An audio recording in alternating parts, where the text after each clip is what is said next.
Elektros Z6 aparatas ir neįtikėtinos jo funkcijos. Taigi, pirma funkcija – vertimas su internetu. Kur man rasti muziejų?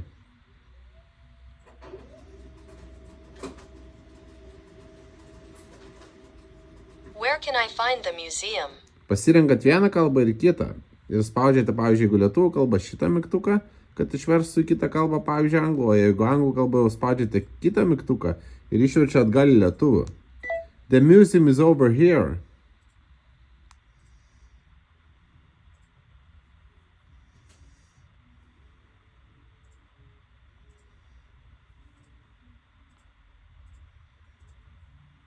Muziejas čia.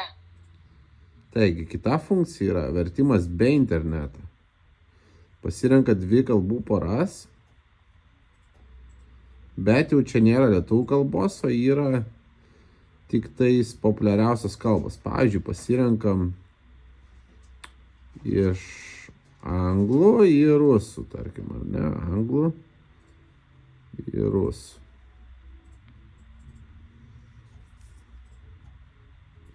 Šios kalbos veiks visiškai be interneto. Jums tik tais pirmą kartą reikės prijungti aparatą prie interneto, kad jisai užsikrautų. Hello, how are you doing today? Привет, как прошел твой день? Всё хорошо. Everything's fine. Kita funkcija – vertimas iš nuotraukų. Nufotografuojate nuotrauką ir išverčia tai, kas parašyta. Jinai nėra labai tiksli. AI Haobeik, taip sakant. Tai yra dirbtinio intelekto asistentas. Bet jisai yra tik meniu kalba. Meniu kalbos yra anglų arba rusų. Čia va galima, pavyzdžiui, kad jūs asistuotų. Tiesiog va, jūsų mokytojas, jūs pasakote jam ką nors ir, pavyzdžiui, paklausėte jo. What is the best travel destination in the world?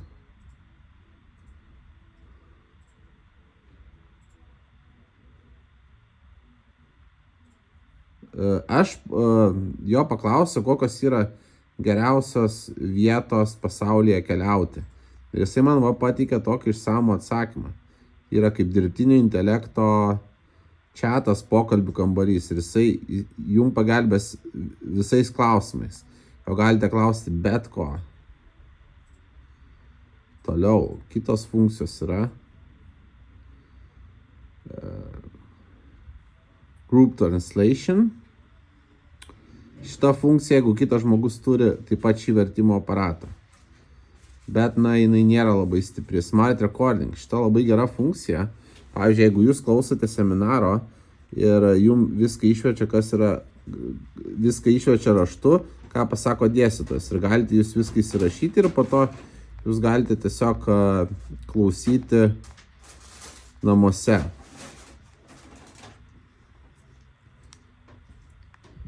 Pademonstruosiu, kaip jinai veikia. Pirmą reikėtų atsisiųsti lietuvių kalbą, kad jinai veiktų. Taip, lietuvių kalbą atsisiunčiam, pasiūlė atsisiųsti lietuvių kalbą, kad jinai veiktų be interneto. Tam atsisiunčiam, kad jinai veiktų be interneto arba kad veiktų šitą funkciją. Taigi. Bet matėt, paspaudžiant Lithuanian rodiklytę ir laukiu, kiek mes čia laukiam. 10-15 sekundžių. Dabar įrašinėja kalba, viskas įrašyta, viskas labai paprasta. Taip, paspaudžiam. Let's talk about science and everything that we need to know for this lesson. Let's talk about science of flowers, science of humanity, and science of everything.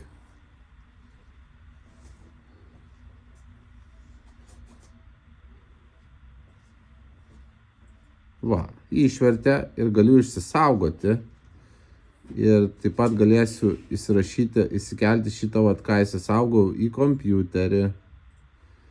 Žiūrim, nueinam dabar įsisaugot, ar ne? Taip, spaudžiam. Pažiūrim, rekord, va, šitas failas. Galima, va, jį turėti vertimo aparate. Jisai turi Deja, atsiprašau, į kompiuterį jo neįkelsite, bet šitam aparatėlį jisai turi 8 GB atmintį ir galėsite daug labai šitų įrašų turėti. Taip, toliau.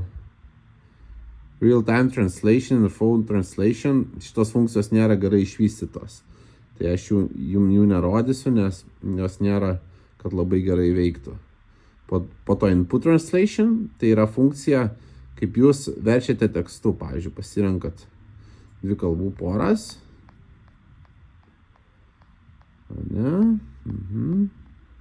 Pasirenkam lietuvių ir į anglų. Ir pavyzdžiui, rašom tada.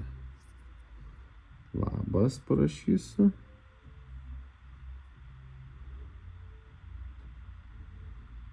Ir tai spaudžiam mygtuką. Labas. Ir raštu išverčia viską. Aha, labas parašiau. Ir aš paspaudžiau labas, tai. Labas. O dabar hello. Hello. Hello, va. Hello.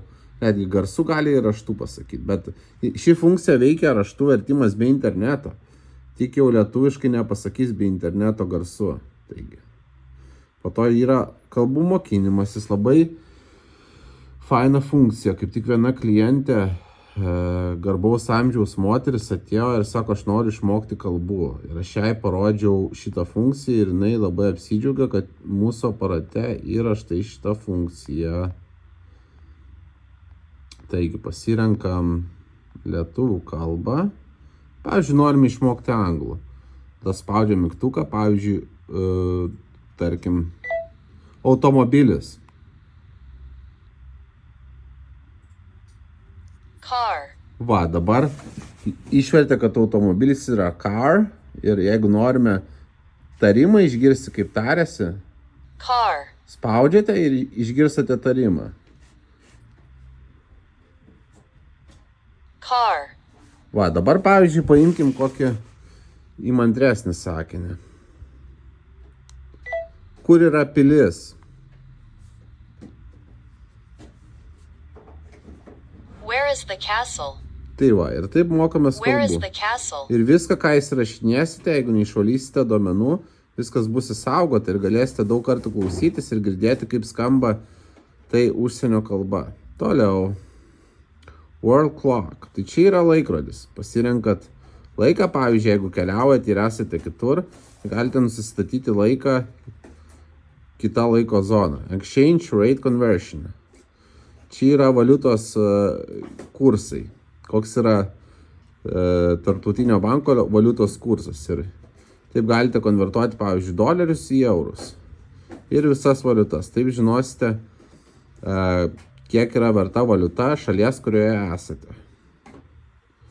Unit conversion. Čia yra, pavyzdžiui, ilgis, svoris, yra kilometrai ir, pavyzdžiui, galima nusistatyti kilometrai, metrai, coliai, centimetrai, decimetrai. Tiesiog yra matavimo vienetų konvertavimas. Offline package management. Čia, ką jums reikėtų padaryti, kad jeigu norite, kad lietuvių kalba veiktų be interneto raštu.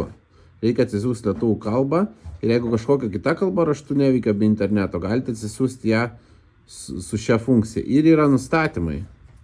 Nustatymai tai yra ryškumas, garsas, prie Bluetooth galima prijungti, po to yra kas kiek laiko užmiega, aš padaręs kas minutę, galima kas 3, galima ir kad niekada. Tada, kad galima padaryti, kad automatiškai išsijungtų kas 30 minučių, kad niekada neišsijungtų, tai va. Po to kalba. Čia va yra meniu kalba, kurią galite pasirinkti. Ir bus meniu jūsų pasirinkta kalba. Pasirenku ruski ir va jau matote, viskas yra rusiškai. Aš, kadangi anglų kalbą geriau moku, pasirinksiu anglų kalbą.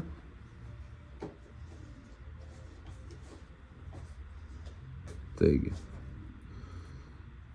Ir va, nustatymai. Toliau kitus nustatymus panagrinėjame. Laikas ir data galite pasirinkti.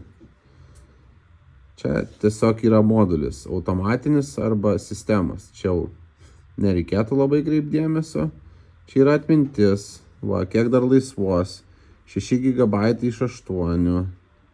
Čia kitos aplikacijos, o čia yra išvalyti duomenys. Kaip išvalysite duomenys, viskas dings.